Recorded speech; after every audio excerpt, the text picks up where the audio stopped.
Saudações a todos, sejam bem-vindos ao Palavra Diária. Hoje, a nossa conversa é a história após Moisés. Vamos conhecer o livro de Josué. Olha, com a partida de Moisés, Jael ficou, precisando de um novo guia, né? E Deus escolhe o Josué, filho de Num, e dá para ele uma missão bem clara e, uma promessa poderosa. Assim como estive com Moisés, estarei contigo. Começa ali uma nova fase para o povo. Sim, é um ponto de virada fundamental, né? Josué assume a liderança e, já encara desafios gigantescos logo de cara. Tinha que atravessar o Jordão, que estava cheio na época, e conquistar terras que já eram habitadas por povos fortes, começando pela famosa Jericó. A dependência de Deus era a chave, sabe? Desde o primeiro passo. É verdade. E esse primeiro passo estratégico, antes mesmo de Jericó, foi enviar espiões, né? Exato. E eles acabam, olha só, na casa de Raabe. É interessante porque ela, sendo cananeia, reconhece o poder do Deus de Israel. Ela arrisca a própria vida para proteger aqueles homens. Pois é, e a fé da Raabe é recompensada, né?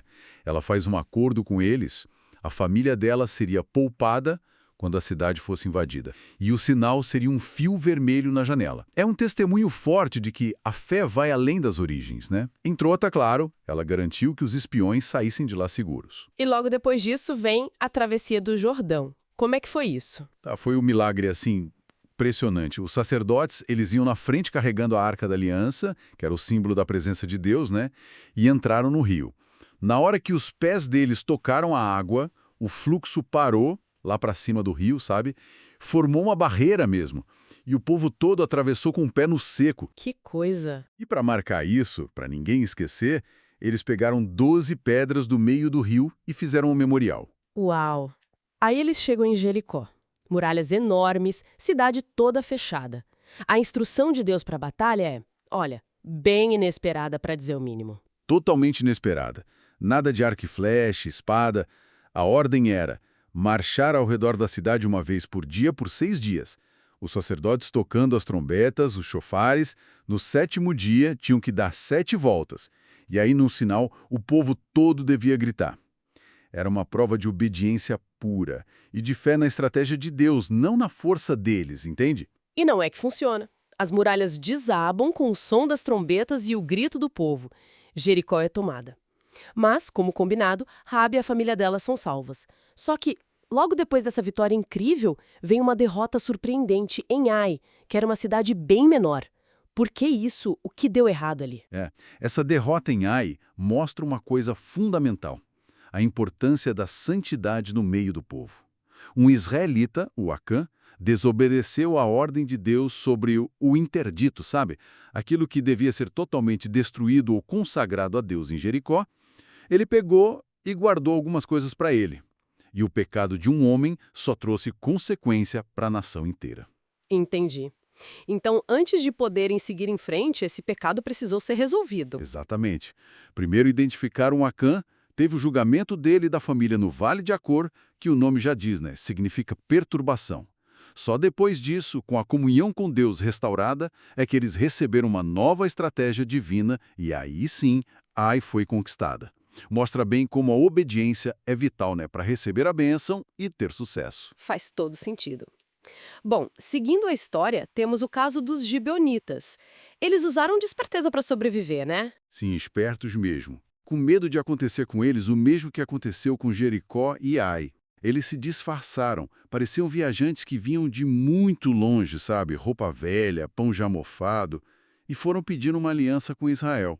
Os líderes de Israel, talvez na pressa ou confiantes demais, acabaram fazendo um juramento sem consultar a Deus primeiro. E aí, pouco tempo depois, descobrem que foram enganados. Eram vizinhos ali perto, mas o juramento tinha sido feito em nome de Deus. Não dava para voltar atrás. Isso mesmo. Então eles pouparam a vida dos gibeonitas, mas eles se tornaram servos, né? Foram rachar lenha, carregar água para o serviço do santuário. Ficou como uma lição para sempre sobre como é importante buscar a direção de Deus em todas as decisões, especialmente em alianças. A aliança com Gibeão acaba irritando outros reis cananeus, que se juntam para atacar eles, né? Josué vai ajudar Gibeão e aí acontece outra coisa extraordinária. Pois é. Durante a batalha, Deus age de novo. Manda uma chuva de pedras, de granizo que mata mais inimigos do que as espadas dos israelitas. E aí, nesse momento, Josué faz uma oração super ousada. Ele pede para o sol e para a lua pararem. Para quê? Para dar tempo deles completarem a vitória. E Deus atende. O dia fica mais longo, milagrosamente. Que coisa incrível. Uma demonstração clara do poder de Deus lutando junto com seu povo.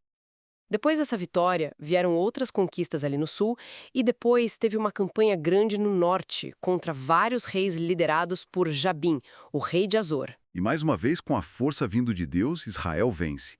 Azor, que era uma cidade importante, é destruída. Aí, com as principais ameaças já vencidas, chega o momento de dividir a terra prometida entre as tribos de Israel. O Caleb, que foi fiel lá desde o tempo de Moisés, recebe a parte dele, Hebrom.